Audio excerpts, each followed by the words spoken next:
Hey everyone, so I'm going to show you some vegan smoothie recipes that go great with breakfast.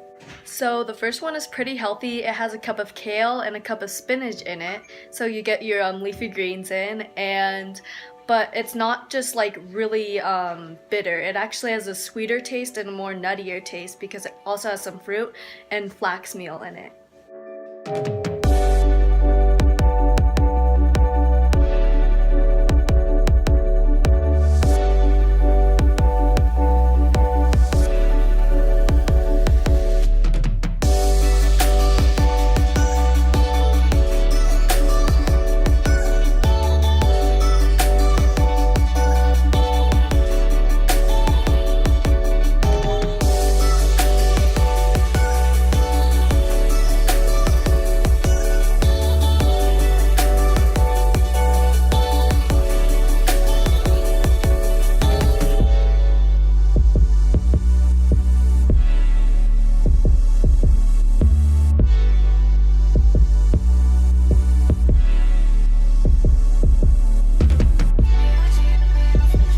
So this next smoothie is going to be a chocolate smoothie, so it has a lot more sweet taste to it, but it also still has that healthy cup of spinach in it.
So thank you guys for watching, and feel free to like, subscribe, or check out my Instagram, and bye!